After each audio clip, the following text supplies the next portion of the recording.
Hello, everyone. Welcome. We'll just give a couple seconds for everyone to start coming into the session here. Just refresh the list here in a second as we get going.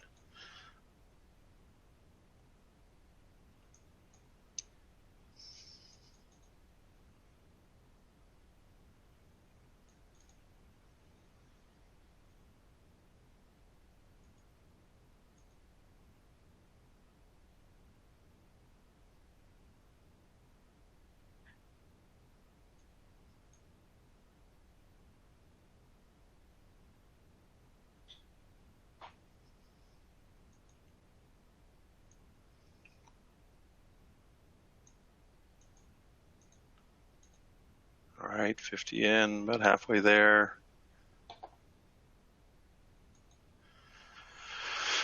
All right, thanks everybody for joining. I'll go ahead and get this session kicked off. So thanks for joining again. I'm back and from back from my home office this time, not from the car. So definitely appreciate being back here. A little cramped in the last session for me, but I hope everyone's getting some good content today. Learn a little bit, intriguing you to go test out some of the new things that you're seeing as well too.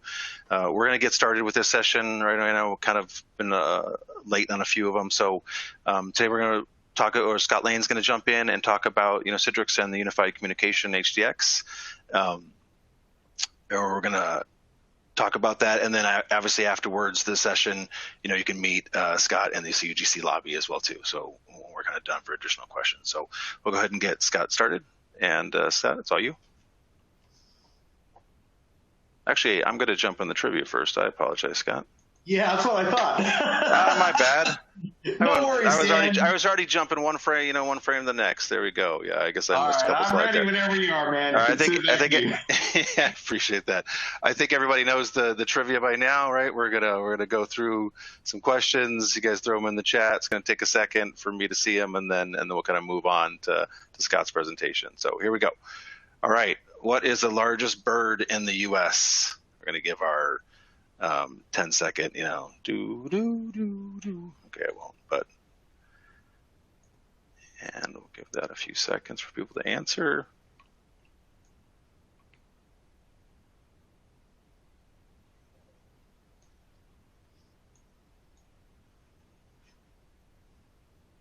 Is chat now disabled? I hope not.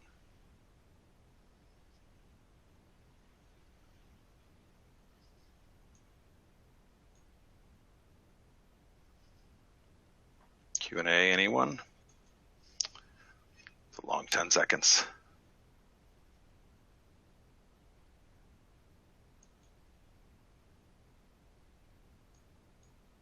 Are people able to respond?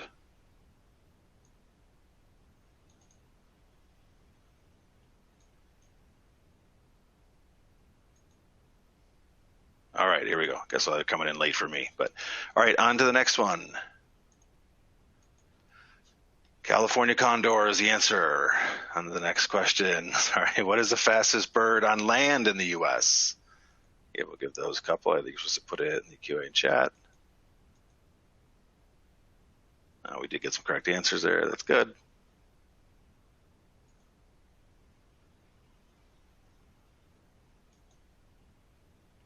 And some stuff coming in. The Great Roadrunner. I did not know that, so there we go. I want to thank Liquidware for sponsoring this session. Obviously, talk a little bit more as we go through, and obviously out in the CUGC lobby as well too. You meet with inside them. So Scott, we are going to get next live for you. So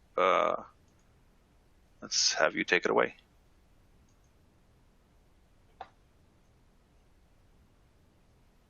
Awesome. You there now? And thanks, Dan. Very much appreciate the intro, and for everybody here, hopefully some folks might recognize me. So a little bit about myself. Scott Lane, I'm a distinguished sales engineer at Citrix. In fact, I'll go ahead and move over here to my first slide. That's a little bit more about me. My Twitter handle at the Citrix Lane. I don't tweet a lot, but when I tweet something that, did something to help me out with something. And I have been embroiled, it seems like this, really digging deep on unified comms gosh, it almost seems for like the last decade. And it's really heating up with COVID-19, with everybody, having to work from home and so on and so forth. Obviously voice and video and telepresence is all a very important part of that work anywhere workspace experience. So that's what we're going to talk about here today. And I thank you for being here with me. I hope this is helpful to you. And I'm just going to draw on experiences that I've had. And if I haven't had the experiences, I'm going to draw on things I've read and try to share as much knowledge as we can here for the good of the community. It is an honor to present to this group. So, I don't have to talk a lot about this, but we all know things are changing, right? We're spending more time off-site. Obviously, COVID is driving that, but we believe, and I don't have to even bring up an article. You just do a Google or a Bing search and talk about all the people that say that they don't want to go back to the office, and companies that are going to give incentives to keep people working remotely. It's interesting at Citrix, we've been talking about this for years, and now it is very much mainstream, and it was driven by a lot of things. Obviously, COVID is the big driver, so this is the big shift in the way that we work. And, people need to have access to everything they really had in the office to be productive. And of course, that includes the ability to communicate both in chat, presence, video, and voice. So if you think about this, what does a user need when they're relocated? Well, I'm an old school Citrix guy. I've been around Citrix for a long time. You guys have probably seen me do a ton of demos because I'm out on the Citrix channel doing demos and stuff like that. I'm an old WinFrame guy. So to me, it's like, hey, put the client on a device, go to town. So in a Citrix world today, that's workspace on a laptop, desktop, thin client, some sort of compute device. And then the big thing I need after that is connectivity. I'm going to talk about that in a little bit. I live in rural Missouri, and we were talking earlier. Believe it or not, Missouri is like, I want to say the 6th worst connected state in the U.S. And so I have an SD-WAN appliance here at my side to help me with some of this stuff. The users, they just need things to be frictionless. And even if they do go back to the office as things start to, once we get around this thing, I heard the news that hopefully we're going to have a vaccine here and we can start maybe seeing some normalcy, right? Even as things go back to normal, we need a frictionless experience. It's the same, inside or out. And that's what we're all talking about. And obviously a part of that, communication, presence, collaboration. And there's the list. And you guys might even be able to add a couple to them. But these are the ones that I'm talking about or I get asked about a lot as a subject matter expert in this area at Citrix.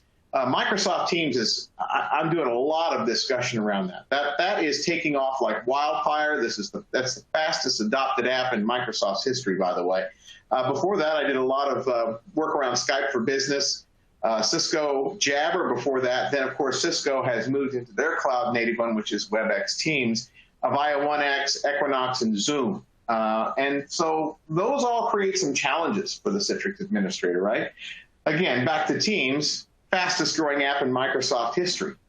And so how can we deliver a good workspace experience to the user who's now working from whatever office they have, or in Dan's case, the car. Dan, I've been there, man, so I can relate to that. If I don't have unified communications, the way I had them when I was sitting at a cubicle or a desk in the office. So by the way, again, it's not just Teams. You saw all the list there, right? We still have customers running Skype. Zoom is definitely out there. We still have customers running Jabber. WebEx Teams is coming on board, and I talked to a lot of call center, companies out there that do telemarketing and the like that use Avaya, and there are other industries that use it as well. But I've talked to several in that industry. So we start to push through voice and video on a Citrix session, and as an old school MetaFrame guy, I start to ask these questions: what's this going to do to the resource utilization on this host pool that I worked so hard to size and optimize and work real well? What's it going to do to my network? Are there special ports I'm going to have to open? What about the policies that I need to tweak inside of the studio? And all these devices here, I'm looking around for devices here on my desk. I got a ton of them, but all these devices plug and play. What's that USB thing going to look like? And then if I do put the unified comm software in the VDA or the host, is there a special way to install it? Well, these are some questions I hope I can answer for you today. So here's the problem that we had from the old school days. And again, it seems like I've been involved with some of this stuff for over a decade, but I recall back when a cell phone provider, they've since been acquired, I won't name names, was wanting to get rid of the handsets on all the desks on their campus. And I was kind of like, well, why don't you just use these? Well, obviously they also wanted to have some sort of USB handset and use, back then, Microsoft Office Communicator. And we first installed it before we ever thought about any way to optimize it. And this is kind of what happened, right? User 1 goes to call user 2 or user 3, and they pick up a device that's plugged into the USB on their client, and they initiate the call. And the software is running on the VDA, or back then, what would that have been? The presentation server host. And it's working great, okay? It's working great. And then they call user 2, and then user 3 joins the conference, and here's the issue. That bidirectional audio and that USB webcam had to go all the way up the virtual channel, hairpin through the data center, send the feedback all the way back down to the client, and that's just obviously not efficient. Not to mention the protocols involved back then were all TCP, and we didn't have the ability to break the audio out over UDP, and anybody who knows anything about networking knows where the problem comes there. In fact, I remember doing a test where we had a bunch of people on the line, and it was kind of like we started talking, and it was all great, and then all of a sudden, about 5 minutes in, I would say something, and there'd be 15 seconds of silence before somebody responded, and that's all the packets catching up in TCP. Anecdotal story, but it did happen. Here's the better way, and we started to see some early optimization here. We started getting involved in this before we teamed up with Microsoft. Cisco started doing some of it with Jabber, and that's where you take the media itself and you lift it out of the VDA. All the call control and the UI for Teams or Jabber or Skype or whatever you're going to do, run that in the VDA. But when I invoke this camera and this audio device down here, I want that media rendering to occur at my endpoint device and not on my VDA. And that is what we call optimized mode, where the unified comms media flows outside of the ICA or HDX stream. So in short, best practice. By far, I don't think anybody will argue this with me. This is Scott's best practice for you, okay? Unified communications, if you can at all, must be delivered in optimized mode. Fortunately, you can, okay? Now, you're going to hear me talk a lot about the Microsoft side, because that's the big one. That's the big kahuna that it seems like I'm constantly getting calls about, but I'm not going to leave any of the others out. Teams, you guys have probably seen an eye chart like this before. I'll dig into this a little bit later. Yes, absolutely, we can optimize Teams. We've been working on that journey for some time. Like I said, all the way back to 2007 with OCS, and then we had, I started playing around with it then, and then started doing some of the optimization. I started working around with some of that stuff that we were releasing on our own for Link 2010. And then, of course, we got together with Microsoft around 2015 and co-developed the Skype media engine, and now the experience is completely seamless with Teams. I'll have more on that in a moment, but that's the history, right? But you know, the good news here is, here's the Cisco slide.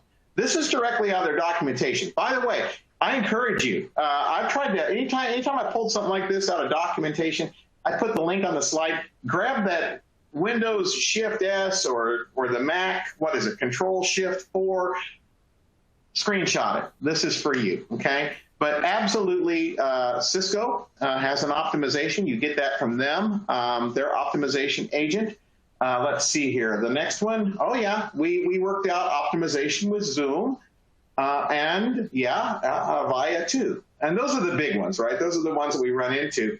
And this is directly from our docs side. And you can see here a bit of an eye chart, but it talks about how all of these are optimized and the technology that's used to allow it to happen. Okay, so you can see also here at the right the client support for Windows, Mac, or Linux, and so on and so forth. So there's a few gaps in there, and I'll talk a little bit more about that as we move forward. So what to look for, what to deploy, and where to deploy it. This is the thing that I really like about our approach that we co-developed with Microsoft on Teams. Nothing else to deploy. Put the right VDA on the host. Put the right workspace client on the endpoint.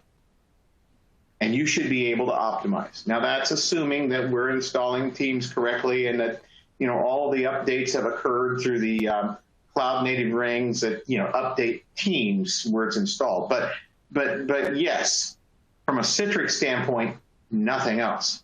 But if you look at the others out there, and the reason why I bring this up, if anybody here has worked with our Skype optimization that we've had for a while, you had to put Skype on the VDA, you had to have receiver on the endpoint, you had to have a real-time connector on the VDA, and you had to have a real-time media engine on the endpoint.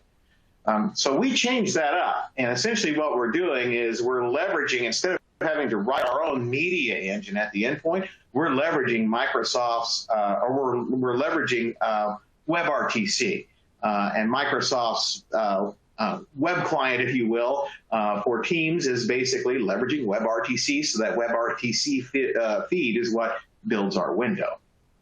The others out there, WebEx, again, it's in the documentation. The sources are here. WebEx Teams and Jabber, again, something has to be installed on the VDA, something at the thin client. Zoom, a plugin on the VDA, media plugin at the endpoint. Avaya, from everything I can tell, and I have to confess, I've not worked with Avaya as much as the others, or I've only really talked with people who have worked with Avaya. I've not had the hands-on with Avaya, but it's an agent at the endpoint, and again, I got that information from their docs, and it's here in the slideware for you. Now, if you are the administrator, if you're the person that's wanting to keep your customers happy, your users happy, and not have them revolt, you need to think about a few things as you start to adopt this. There will be gaps, okay? Certain clients may not be supported. I'm going to kind of shift and be talking quite a bit about Teams moving forward because that's the big kahuna again. But for example, there's no Teams optimization for mobile device platforms like this, okay? Not there yet. There's no Teams optimization for the good old Chromebook, at least not yet. I got a feeling that one, don't quote me on this, I got a feeling that one might be next on the list. Also, certain features may not be available. And I'll share one out of the gate. I got asked twice today about gallery view or multi-attendee, what is it? Gallery view is the way I know. Where in Teams you have all the people, that are in the conference, all the pictures of the webcams, the thumbnails at the bottom. And what you have in our optimization is what we call active speaker mode. The person that's speaking, their picture comes up, and when they quit talking, the next person that speaks, their picture comes up. And that's not just us. We have to do some work on our side, but we also are relying on Microsoft to give us what we need in their shim and in the WebRTC that actually feeds our optimization. Seamless delivery. In other words, deploying it as a published app may not always be supported. In fact, I don't really like seeing that done because, for one thing, you can start losing track of where your screen sharing is. If you kind of published whatever here and you, share my screen, yeah, what are we sharing? That can get kind of crazy. Do all the peripherals work? Yeah, think about that. I like to look at Citrix Ready and also choose the peripherals that are supported for the platform that you're delivering. What happens when there's no optimization, and what happens to the network? This is a big one. Because here's the problem, right? You roll this out, and you get Susie Jones working from home, and she calls you up and says, "I thought this Skype was this Teams was supposed to be great. And it's just miserable. It's choppy, and people say I'm all fuzzy, and the audio is terrible." And Susie may not realize it, but she's hit fallback mode. We'll talk more about that in a moment. She's not running optimized. So a little bit deeper dive now, and I'm going to actually jump into a demo of Teams here. And this is a pre-recorded demo, not one that I did myself, but a little bit deeper dive into Teams. And I'm going to go ahead and launch this here. And let's see here if I can get to the live window here where I can see it. There we go. So what we have here is someone has just basically gone to Workspace and they've logged in and they are launching a Windows 10 that has Teams installed, and they open Teams. So at this point, no optimization is taking place. Teams is just loading within that VDA. We're seeing it over HDX like we normally do. But now then a call comes in, and that's where things start to change up a little bit. So our lovely lady here in the demo answers this call, and at that point, once she answers this call, you see that screen come up, her picture right there, and also the thumbnail picture are overlaid off of the endpoint. So if you can think of all the blue background out there and the Teams panels and menu bars and so on and so forth, that's all coming from the VDA, but any of that rich media there, that's coming from the endpoint. And here's where it really pays off. If we go in here and actually look at CPU utilization or resource utilization, this is from the VDA. You can see it's not getting, Teams is not using much at all right here. But if we switch over and go out to the client device here, and we start to look, and keep in mind, we're running a real high definition call here. So if we go to the client device and we take a look, we can dig in here, sort by resource utilization, and you'll find that, while it's not a huge amount, there's a lot more resources being consumed on the client. And the whole reason for that, of course, is because the client is doing the heavy lifting. It's not just CPU resources we're saving here. We're also saving that network bandwidth that delivers your HDX session as well. So you basically size that as if you would as if you were delivering Teams to the endpoint. So let's dig in a little bit deeper into how that all happens here. And I want to actually get myself set up here with my notes. So what is the architecture? And I promised this slide here I would paint it out and go into it a little bit deeper. So there's some existing Citrix components, of course, the delivery agent in the data center. And of course, we have the Workspace app, right, on the endpoint. And then Microsoft provides us some components. They have the cloud-native Azure Teams service, as well as the Teams app that we have placed inside the VDA. And the lovely lady went into the virtual desktop and launched Teams, and all the authentication, the signaling and presence, and the data collaboration and everything else, that's just going from the VDA over to the Azure cloud.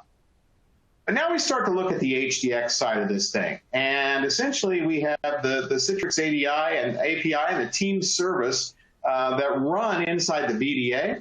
And we have the new embedded media engine, which basically leverages RTC, WebRTC within the Citrix workspace. So what happens when we get to the point where we're ready to do a call? So the first thing that happens is the person clicks into Teams if they want to do a call. That lets Microsoft know in the Teams platform that wants to happen, which calls back to the shim basically within the Teams app, the Citrix API, which then calls a JavaScript to invoke the Teams service and say, hello, I know you've been running this whole time, but we're getting ready to do a call, so be ready for it. All right? So next, few things load, and then we have the signaling virtual channel within the ICA protocol stack, which goes down to the client side and says, okay, call's about to start. You need to be ready to intercept WebRTC. Here's the region tracking of where the window is going to go. And let's go ahead and make that call over to Microsoft and pick up WebRTC. And then once we get to that point, Microsoft feeds it back to us directly to the endpoint. And what's neat about this is, you see all the ports and protocols that are being used here. And what's neat about this, if we were to do a peer-to-peer, then we aren't really even, the media can flow peer-to-peer. But if we're on a conference bridge, we have several, then of course we are leveraging the Microsoft bridge to let that happen. So again, what it ends up is a fully native experience, single point of authentication. I don't have to authenticate a bunch of times.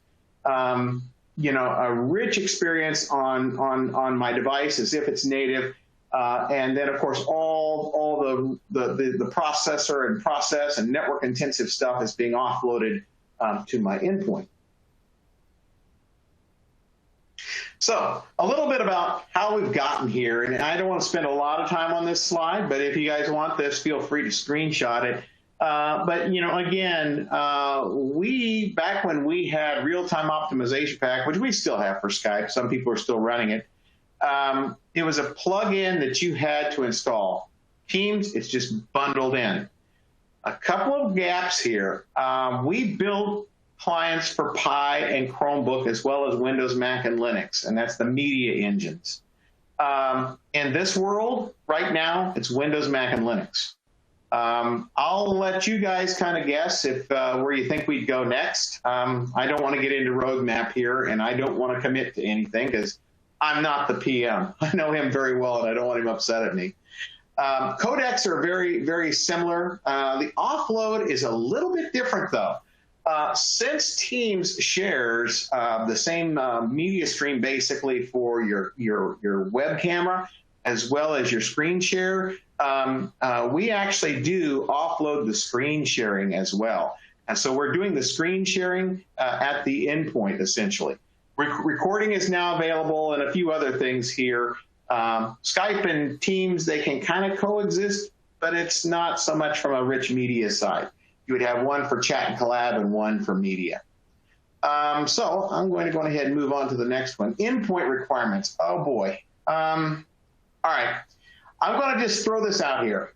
This slide is not, I don't know how up to date it is. I wanted to include it because I just wanted to make sure we touched on this. The Windows 10 endpoints, the IoT, Windows 10 IoT thin clients, not a problem. Our friends at iGel who are sponsoring this, I'm giving you a shout out. I know you guys can hook these people up.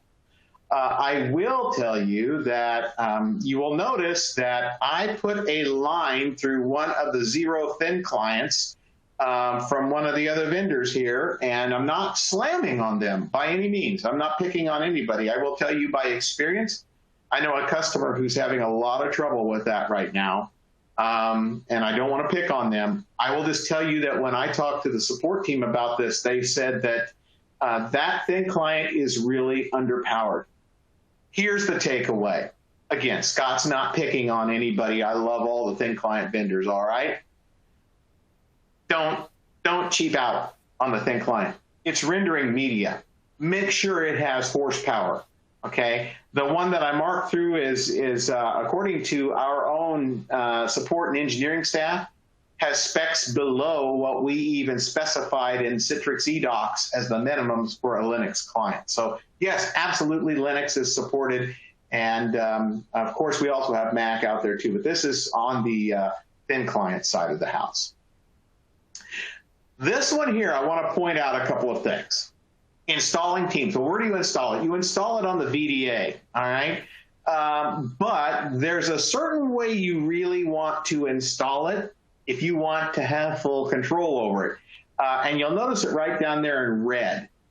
If you do it with these flags that are specified here, again, take out that screenshot. Also, this is documented on our Teams support page.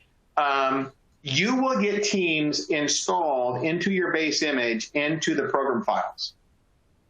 Listen to that again. You need to get Teams into the program files if you are using a base image with multi-win, okay, or multiple users like in a Server 2016 approach or a WVD approach where you're using multiple users. If you don't, Teams by default installs into the user profile. So that's why you need to have this MSI exec command line here. And also you can specify for it not to auto update. Otherwise, you know, your users are launching it and getting updated all the time. And that may not be what you want to do. So there's also, if you have to uninstall Teams, there's just more info here. You need to really make sure it's cleaned up real well. So if you have to pull it off and start all over, yeah, just make sure you got a clean slate when you're working with it. Studio. Honestly, I wanted to look at this before I started this call, didn't get a chance. I have been playing with this stuff since before we launched it.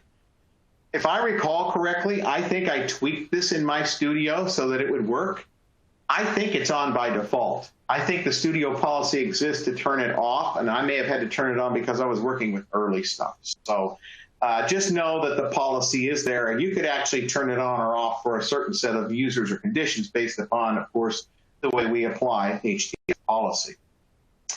So if you take nothing else away from this, if you're going to work with the Teams optimization, write down, this is your friend, CTX 253754. This is probably one of the best troubleshooting CTXs I have seen in a long time. Remember I talked about Susie Jones, the lady at home who says, hey, this is not very well. People say I'm fuzzy and the audio is choppy and all this stuff. My big question, every time I hear one of those, is she optimized? And I start looking at these things, like on her endpoint, is the real-time connector or the RTC engine running on her endpoint? So how do I know that? Well, you know, I can talk her through on the phone. Hey, open Teams, go to your avatar, just go to About and Version. Do you see something that says HDX optimized? If you don't, then you're not optimized, okay? Another thing she can do is go in that same area, go to the settings, go to the webcam, and if you choose a webcam and it says HDX in the name, not optimized.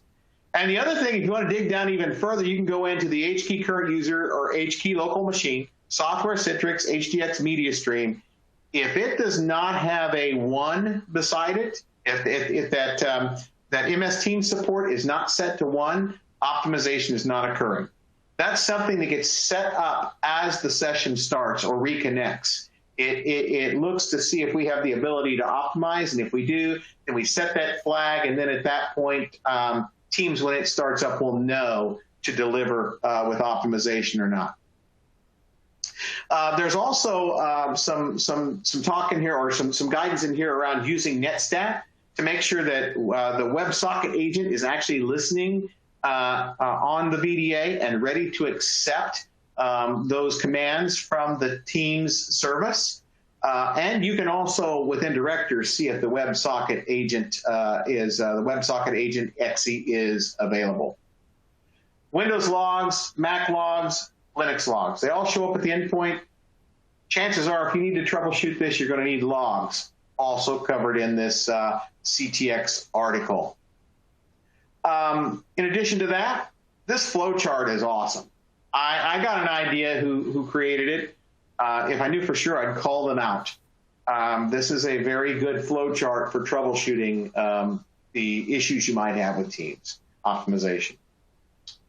All right, fallback mode. Susie Secretary or Susie Jones or Susie the scientist or whatever her role is getting this bad experience. And she has hit fallback mode. And I then ask you as an administrator, do you really want anybody to use fallback mode? And if you do let them use fallback mode, do you want them to have one of these fancy cameras right up here? And you know, my thought on that is actually probably not. So you can go in on the VDA and completely disable fallback, or you can set parameters around fallback, and you can see the 2 registry keys. It depends upon where Teams got installed in your VDA, whether you did it for all users or just the local user or the current user. But if it's set to 0, fallback can occur. If it's set to 1, fallback will occur, or fallback cannot occur and nothing happens, or you can go to 2 and then we just get audio. So in that case, where we don't get optimization, hey, at least we can talk, but I can't share my webcam. Now, the other thing, these are long known. If you're going to do anything that's going to involve audio in a fallback mode, if you're using a NetScaler, make sure your DTLS flag is set to on and that the port range is open for the UDP port range between the NetScaler and the VDAs. And I like to set the HDX audio policy to medium, optimized for speech in that situation. Remember I said there are gaps. I don't want to make this solution sound inadequate, because it definitely is not. One of the things I'm hearing from the field is that they go home, they start to roll this out, and they're accessing through a virtual desktop, and they're like, hey, wait a minute, where's this or where's that? You know, if they've had the full native experience, there are a few gaps. And by the way, I think there are, not just with Teams, but with any one of the platforms, there's a few gaps just because of the nature of what we're doing. The big one is gallery mode or gallery view or multi-person view. And screen sharing start from a chat. You have to have a meeting started to do screen sharing. This is a big one. If you are a work from home person and you have this wall of monitors around you, like I have in my other office, you need to do your sharing on your primary monitor if you're using virtualized, optimized Teams. Background blurring is a big request we're getting because everybody wants to hide what's behind them. Thank you to my friends in the Citrix briefing centers who were kind enough to spend some money to get me some really nice backgrounds. You folks don't want to see what's behind that wall. After all, this is my my spare area. I'm sure you guys can relate. Give and take control. I think I've covered it. No Chromebook, Pi, or mobile device optimization, and live events. Now, all these things, I don't want to say all these things. A lot of these things are on the roadmap, and if they're really, really important to you or they're blocking a large rollout, please let your Citrix account team know, because the way that our engineering teams prioritize these things is based upon demand. You know, it takes time to engineer some of this, and some of this is not totally on us. It's, you know, also up to Microsoft to give us the WebRTC that does it. I'm going to wrap up with some talk about the network. We've got a beautifully designed VDA host infrastructure. Maybe we're running the latest and greatest CBAD service. Everything's performing great. We're not overloading our servers. We have our auto scale set to save us all kinds of cloud resource money. And we're really proud of what we built. But again, I'm going to go back to Susie Jones sitting at home. And she's in a world where the kids are at the kitchen table. They're all trying to do homework. The one kid is home from college, and he's in his room gaming and consuming bandwidth. And oh, by the way, every house in the subdivision down the street is arguing for the same bandwidth from the cable TV provider, you know, Charter Spectrum or Comcast or whoever it may be. And if I ask you to hold up your hand, if that's been your experience, I bet everybody on this webinar would hold up their hand. I'm talking about at home. So I've talked to a lot of companies who are talking about they've had to relocate call center agents and mission critical people for their business, you know, that just can't be done for whatever reason. And that's where you know, we've been talking about SD-WAN a lot. And actually, guys, I'm just going to tell you right now, I have an SD-WAN sitting right over here to the side. I'm using the very SD-WAN you see in the picture. I'm delivering this webinar to you through SD-WAN just because I just do not trust the infrastructure. Mine is set up so that it is going to Charter Spectrum as the primary, and I have an AT&T SIM card in it. This is, mine is a 110 LTE. My master control node is in an Azure resource zone. And right now, if I'm not actually accessing a Windows virtual desktop, it's actually bypassing the Azure resource zone and going direct to the internet. If my Spectrum internet line goes down, I'll fail over to LTE and I'll just keep working. But I created a video just the other day on this, and I want to kind of set that up for you now, of how this works with unified comms. So in my world, I have something kind of like this, only I don't have the MPLS. So just pretend that top pipe there didn't exist. And I'm sitting out here instead of the branch. It's Scott's basement. Yeah, I'm in a basement. But it's Scott's basement, and the whole world's going on upstairs and down the block, but Scott needs to keep working, and my internet goes out, okay? So when my internet goes out, what happens? Well, automatic failover to the LTE. Now, before I go into the actual demo video, I want to go to this next slide. I'm sorry, there's something got over this part right there. I don't know what happened there with that. But there's multiple ways that we can set this, okay? We can set it to where we're doing basically an auto packet race or packet duplication down both links. Now, that would eat up my LTE bandwidth pretty quickly. Well, probably not pretty quickly, but it would have dipped into my LTE bandwidth, and this particular SIM I have a limitation on. So I've got it set in failover mode. So when I lose spectrum, it's going to fail over. I'm going to know it fails over. If I set it in that active mode, and I pull the cable on spectrum, you would not know that that happened. Now, the other thing about this, the reason why this is so efficient and why it helps out so much, if you look at what's going on, over on the right is the data center that's delivering my virtual desktop, and there's an SD-WAN there. And then I've got the SD-WAN over at the branch or my house, and it's sitting over here beside me. But when I actually launch that Teams call, what happens? Well, we already know that the endpoint is going to want to execute its media by going direct to the internet. But what's really nice about this is that this SD-WAN has the ability to set policies so that it can optimize that traffic going to the nearest Azure point of presence. In fact, I looked it up. I go to Des Moines from here, I believe it is.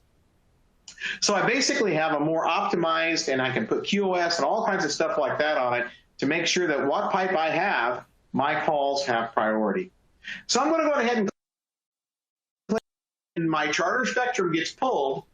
I'm not in instantaneous failover or active mode. I'm kind of in standby LTE mode, path of last resort mode. So you'll see what happens, but you will also see that even with that happening, I was able to keep things going. So let me go ahead and start that video. I decided to do it by video instead of taking it live. So, all right, so you can see here what's going on. I launched an SD-WAN instance, okay? So I can't even get to this VDA if I'm not using SD-WAN. It's not available publicly. And this is a Windows WVD VDA, you know, here in Azure. I believe this one's actually in San Antonio. So now that I've already got Teams up and running, and now you're going to get to see over my shoulder here a little bit, but basically what I've got, I'm calling myself. And I have some neat setup here. I actually have, off to the side, a phone, my smartphone. And essentially what's going on with my smartphone is I'm just taking Teams natively there, and everything's working pretty good. Well, then I reach over, and I pull, and I just did right there. I pull the cable, and you can see that the local preview is still going because that's all running locally. But you see that it kind of browned out or blacked out there for just a little bit. Well, that's when the LTE kicked in. The LTE just now kicked in, and everything's working and running great, no problem. All right, no biggie. All right, now then let's go ahead and plug it back in. And I plug it back in, and now it renegotiates. So there's a little bit of a blip here while it renegotiates, just a quick freeze. It'll come right back. And at this point now, we're going back down the Charter Spectrum link, and I'm no longer using the LTE. So the point is, if this was a call center agent, yeah, they might lose a sentence or two, no worse than a cell phone in the way I'm configured, and you could configure it to where it would be active and always on and very highly performant. So if we look at SD-WAN Orchestrator, make sure that's actually on. I hope you guys can see that. I think you guys can. It's getting there, I think. I don't know if you guys can see that or not, but I want to talk about it. Hopefully you see it. If you look at SD-WAN Orchestrator, you can actually see a dip. You can see all the control packets that we're going through. And right when I pulled the Spectrum Internet link, there's a dip in that stream, and you can see the LTE pickup. And I did it twice so I could test it. So I think you guys are seeing that. I'm not sure. Hopefully you are. But with that, that brings me down to the end of my presentation, and I will go to the roundtable. In case you guys haven't figured out, this is something I'm pretty passionate about. I'm not going to guarantee I've got all the answers, but always glad to discuss. And I know the product manager from the team side pretty well, so if we need to take something to him, I can reach out to him too. So Dan, with that, I think I'm going to send it back to you. I think I've covered all I have here. Appreciate it, Scott. Thanks for your time. Thanks for your knowledge. All right, we're gonna be moving right along. Actually, we're gonna go back to iGel here, and Michael is gonna join us and give us a quick presentation. I'm sorry, on Liquidware. Michael's gonna join from Liquidware and come in and give us a quick presentation as well too. So Michael, you're up. All right, thanks, Ian.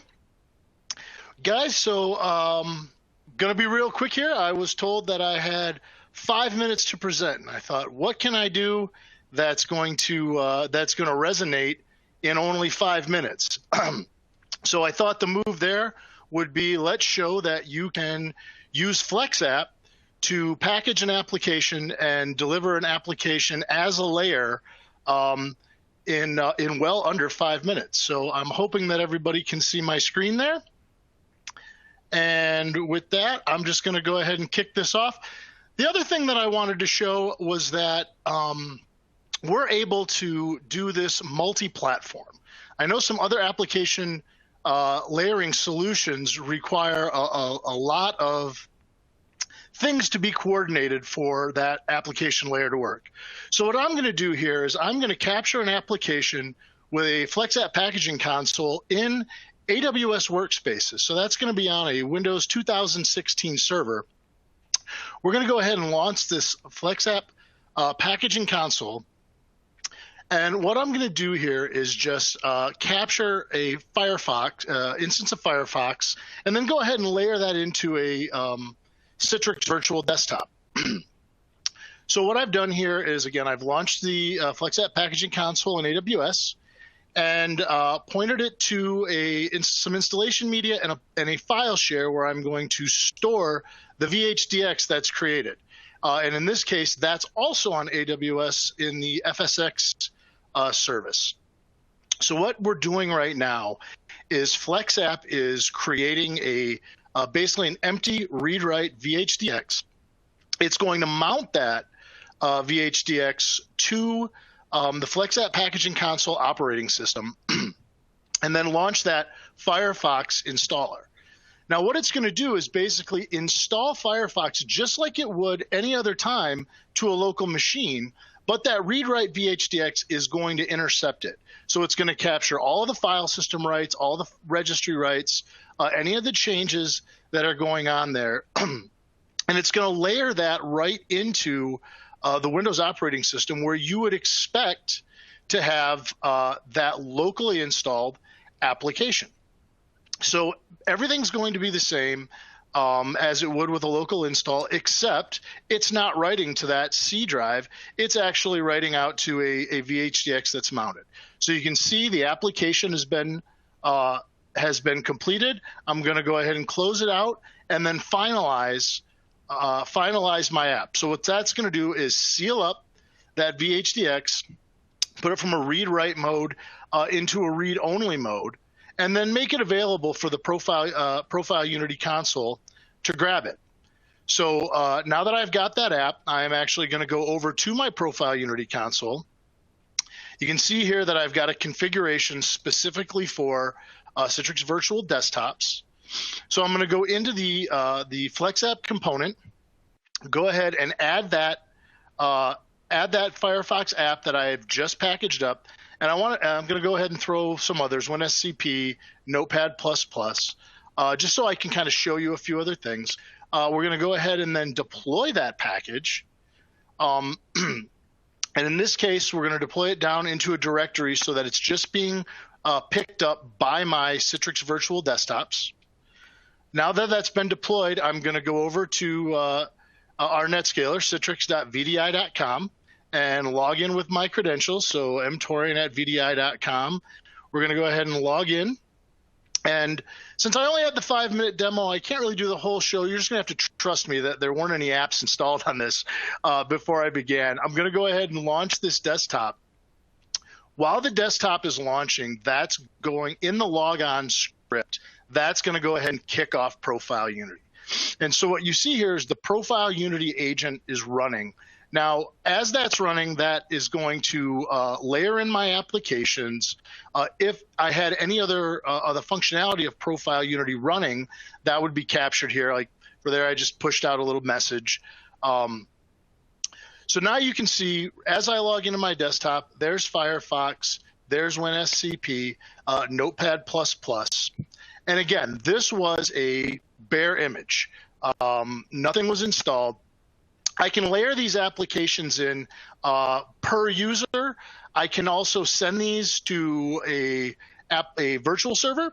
So if I wanted to, say, did a XenApp virtual app, I could then send these applications to those applications or to those servers per user. I could attach them to the server at boot, enabling you to have true vanilla XenApp servers without any applications installed, so no app silos.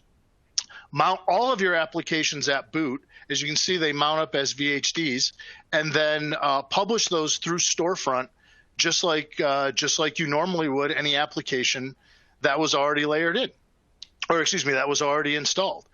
And you know, really, that's all I kind of wanted to show today in my 5 minutes, was that we can package an application in well under 5 minutes, have that deployed to a Citrix Zen desktop and be ready to be accessible, and go cross-platform.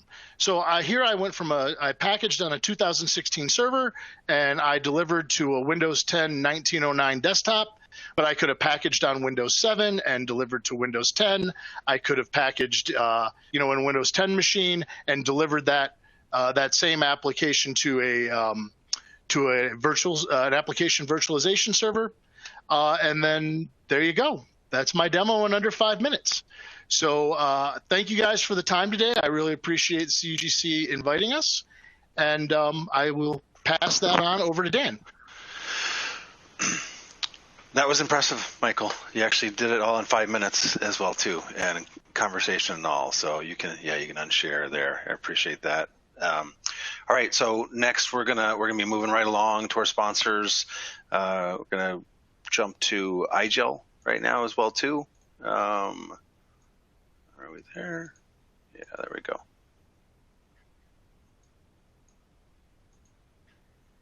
Almost there. I think everyone should see it now. All right, so iGel's next generation Edge OS for cloud workspaces. It's simple, it's smart, and it's very secure. So what is iGel OS? iGel OS is a platform-independent software solution. Runs on any compatible 64-bit device. From there, it helps organizations protect hardware investments. Maybe an organization is looking to postpone or bypass a costly and what could be a disruptive hardware refresh cycle. iGel can help. Support for multiple monitors, as well as an integration with a broad range of peripheral devices.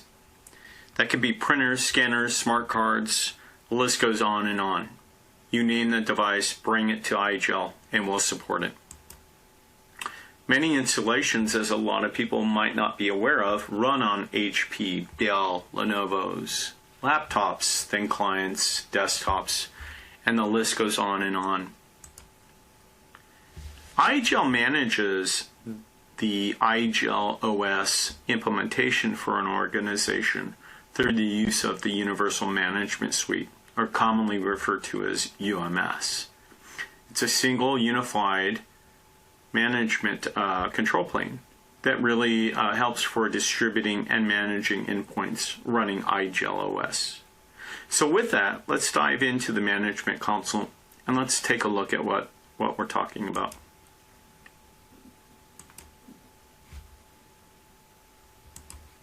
So what we have here is we have the IGEL Universal Management Suite. And right away we take a look at the left-hand side of the Management Console. And we immediately go to not only the profiles, but the first place is devices. That's where we start. We bring devices into the Management Console. We inventory them. We can choose one of many different options available to manage the device. Maybe we want to look at the information of the device, the endpoint device. But now what I'm going to do is I'm actually going to shadow a device. The one device I have in my San Francisco location is a local in the office device. The other device is a remote device at an end user's home office.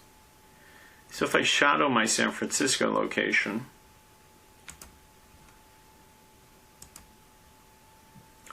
what you'll see is I have nothing on the desktop except for the Citrix Workspace app. If I go here, you can see there's no applications and there's no ability for the end user to configure settings on this device. Now if I go to my remote desktop and I do the same thing, I shadow, you'll notice I have the same user experience, right? So two different devices on separate sides of the country, North America, and I have the same user experience. And I have Citrix Workspace Suite. So once I have that installed, the end user can launch Citrix, they can log in, and they can use their applications. Now I'm going to show you what that looks like as far as pushing out a client to the endpoint devices. So if I go back into my Management Console, and let's say maybe I want to push out Google Chrome, the embedded Google Chrome browser within the IGEL device. Real easy. I go in, I create a session profile for Chrome, right? I have it configured with all the settings that I need for my end users. Notice that all of the settings that are configured will be highlighted. So I have this ready to go. Click Save, and now I'm going to assign it. I assign it to all of my devices. Come over, and I say Now. And as soon as I come back to my devices, you'll notice not only is my end user logged in to Citrix, but now they have a new local Chromium browser available to them on the endpoint device. If I want to, I can come back and I can go to that Chromium browser and I can remove the assignment. Once I do that, you'll notice the Chromium browser goes away. So it's a zero-touch administrative experience without impact to the end user experience. I hope you enjoyed and have a great day.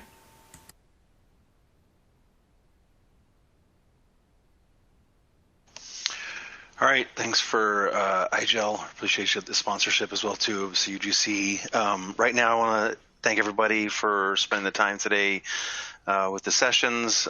Thanks to our sponsors again. Go ahead and select when you leave out of here, go ahead and select the roundtables for the different topics in the lobby. Make sure that you actually do your passport cards as well too. There's a $100 Amazon gift prize as well too for that. So complete that and see everybody at the roundtables right now. So thanks everyone again, and we'll talk to you soon.